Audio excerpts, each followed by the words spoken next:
Over the past few days, we've talked about Muslims rioting in India over a Facebook post. And we've talked about a singer in Nigeria being sentenced to death over a song. But we can't forget the ultimate Islamic hellhole, Pakistan, where Christians are still being thrown in prison for violating Sharia blasphemy laws. Isn't it strange that Muslims in so many different countries keep misunderstanding the religion of peace and tolerance in exactly the same way? The Christian Post reports, a Christian man charged with blasphemy for making a theological argument on Facebook that Muslims deemed insulting toward the Islamic prophet Muhammad is now facing a potential death sentence for the post. The London-based Center for Legal Aid, Assistance and Settlement, an interdenominational aid agency serving persecuted Christians in Muslim-majority Pakistan, reports that Sohail Masih in the Nowshera Virken in Punjab province was arrested on August 5th. Following a protest by a crowd of enraged Muslims who heard about Masih's comment online, police officially charged Masih under Sections 295A and 295C of the Pakistani Penal Code. Section 295C prohibits the use of derogatory remarks toward Islam or Muhammad and makes violations punishable by death. It is the same charge leveled against Christian mother Asia Bibi, who was sentenced to death and spent over a decade in prison before her acquittal in 2018.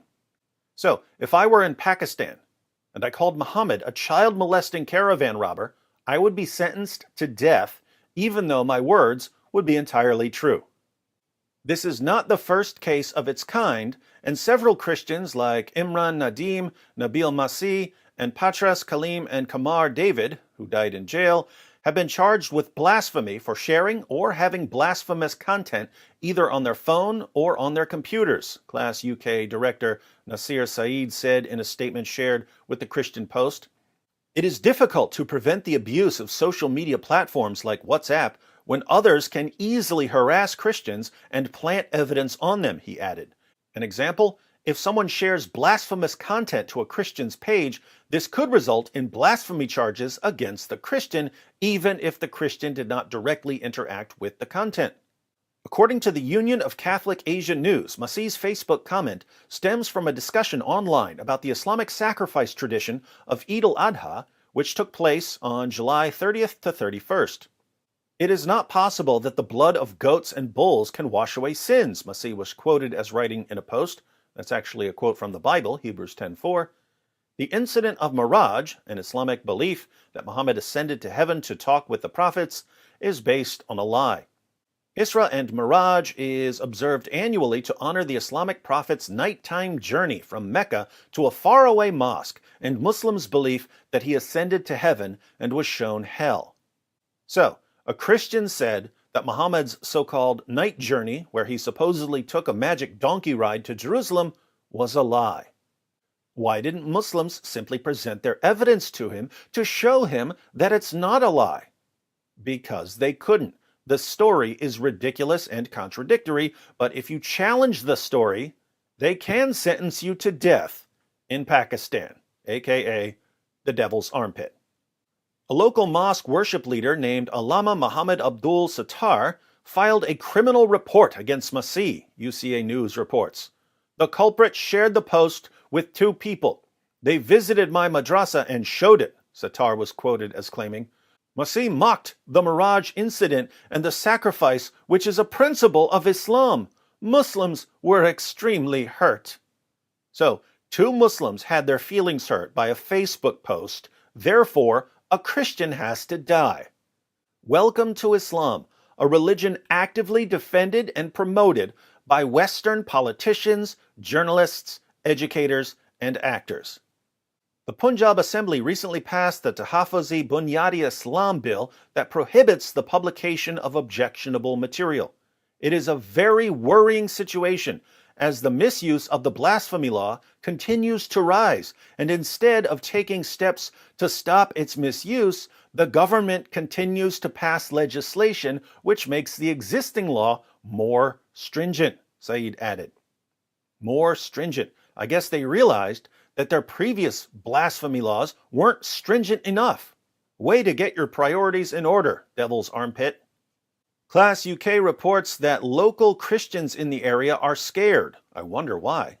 In the past, there has been societal backlash toward Christian communities in Pakistan after blasphemy allegations. The organization pointed to past mayhem in communities like Godhra, Sanglal Hill, and Joseph Colony, where infuriated masses attacked and burned several houses and churches, as well as killed several people. Police officers were deployed to protect the Christian community in Nowshera Verkan after the accusation against Masih, according to Class UK. Notice what Islam does to the world and to people's ability to understand right and wrong. That man criticized Muhammad on Facebook. He has to die. That man sang a song. He has to die. That man drew a cartoon. He has to die.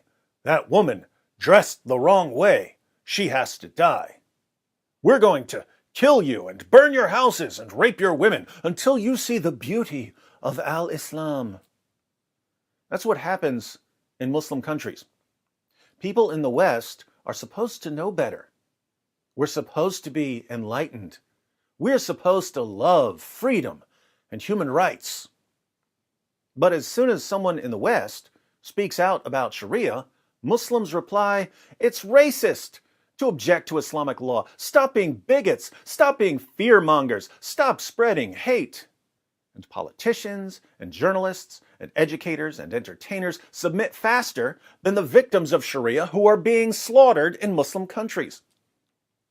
A reporter in the United States or Great Britain will submit to Islam to avoid being called a name. A Christian in Pakistan won't submit when a mob of jihadis surround his house and burn it down with him inside. How enlightened are we in the West when our institutions are filled almost entirely with morons and cowards? How much do we really care about freedom and human rights when our entire civilization trembles before the decrees of an illiterate 7th century Arabian warlord who won followers by promising them an eternity of deflowering virgins in paradise? There have been a lot of times in history when it was a really, really bad idea to back down. Trust me on this. Now is one of those times.